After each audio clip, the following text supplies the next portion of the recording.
آپ تمام کا شکریہ ادا کرتا ہوں کہ آپ لوگ اپنی جائیداد کو پرانے شہر میں جو جبلی بس اسٹینڈ سے فلک نما تک جو کام رکا ہوا تھا اس سلسلے میں آپ لوگ اپنی جائیداد کو دینے کے لیے تیار ہوئے. اور یقیناً یہ آسان بات نہیں ہے کسی کے لیے بھی کہ جو لوگ وہاں پر پیڑھی در پیڑھی رہ رہے تھے ان کو اپنی زمین کو، اپنے گھر کو، اپنی ملگی کو چھوڑنا، اس میں لوگوں کے جذبات وابستہ رہتے، لوگوں کی یادیں رہتی ہیں، اور یقیناً یہ آسان کام نہیں ہے. میں آپ کا شکریہ ادا کرتا ہوں کہ آپ لوگ آگے بڑھ کر اس میٹرو لائن کے کام کو مکمل کرنے کے لیے آپ نے ایک بہت بڑی آپ لوگوں نے قربانی دی ہے. اور میں شکر گزار ہوں آپ لوگوں کا بھی کہ آپ لوگوں کے بار بار اصرار پر، اور خاص طور سے جو ہر 5-6 دن کے بعد جو آپ لوگ سسٹمیٹیکلی واٹس ایپ پر ایک ساتھ مجھے میسیجز کرتے تھے، صاحب بیٹھے ہوئے پیچھے، ان کا بھی شکریہ.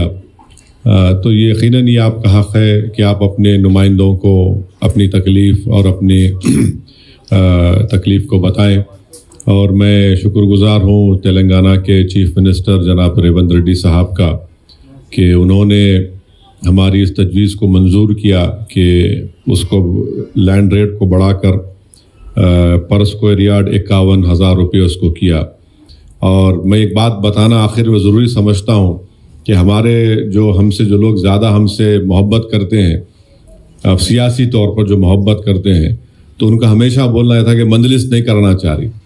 دیکھیے، ایمانداری کی بات یہ ہے کہ جب یہ میٹرو کا پلان سینکشن ہوا تھا اس وقت چندرا بابو نائیڈو کی تلگو دیشم کی حکومت تھی، اور اس وقت سے ہم لوگ اس بات کو کہہ رہے تھے کہ آپ شروع کریے، مگر وہ حکومت سیریس نہیں تھی، پیسے الاکیٹ نہیں کری. انہوں نہیں بولیں گے، خاموش بیٹھی، گورنمنٹ آفیسر ہے انہوں.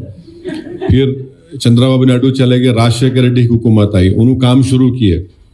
پلان نائیڈو صاحب کے زمانے منظور ہم اور پیسے نہیں دیے. راجشیکھر ریڈی حکومت آئی، انہوں دوسری جگہ پہ کام کا آغاز کیے. پھر ان کی انٹائملی ڈیتھ ہوئی. پھر روشیا صاحب آئے، کرن کمار ریڈی بنے، ان کو کوئی انٹرسٹ نہیں تھا. پھر 10 سال کے چندرشیکھر راؤ صاحب چیف منسٹر رہے، اور ہمیشہ ہم بولتے رہے ارے یہاں کرا دو بھائی، آپ کام کراؤ. لوگ یہ سمجھ رہے کہ ہم نہیں چاہ رہے. تو KCR صاحب بولتے اسد بھائی آپ کو دوسرا ڈیولپمنٹ کا کام بولو آپ. تو ان کی بھی ترجیحات میں کوئی اور چیز تھی. مگر جب ریونت ریڈی چیف منسٹر بنے تو ہماری جب ان سے ملاقات ہوئی، ہم ان سے بولے کہ بھائی ہم چندرا بابو نائیڈو کو چیف منسٹر دیکھ لیے، راجشیکھر ریڈی صاحب کو دیکھے، پھر روشیا صاحب، پھر کرن کمار ریڈی اور KCR، 5 چیف منسٹر آ کے چلے گئے. اور 5 کے لوگ جو ہے ہم کو یہ میٹرو کے تعلق سے سیریس نہیں تھے. تو ریونت ریڈی نے کہا کہ نہیں آپ لوگوں کو میں تیقن دے رہا ہوں، میں برابر پیسے دوں گا، اور پہلے اپن فاؤنڈیشن سٹون لگا دیں گے. ہم بولے بہت اچھی بات ہے، فاؤنڈیشن سٹون آپ لگا رہے، آپ اعلان بھی کر دو، اور NVS ریڈی صاحب کو آپ پیسے دیجئے تاکہ لوگوں میں ایک کانفیڈنس بلڈ اپ ہو. تو میں شکر گزار ہوں موجودہ وزیر اعلیٰ جناب ریونت ریڈی کا کہ انہوں نے پیسے بھی دیے. اور ہم آپ کو تیقن دے رہے صاحب کہ ہمارے جو پرانے شہر کی عوام ہیں، آپ کو ہمارے بات کرنے کے طریقے سے آپ کو دکھتا ہوگا کہ کیا کرنے والے ہیں.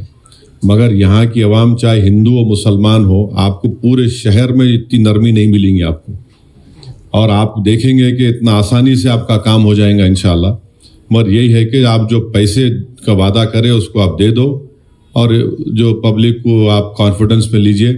آپ ہمارا دل جیت لو، ہم اپنی جان کو قربان کر رہے تھے.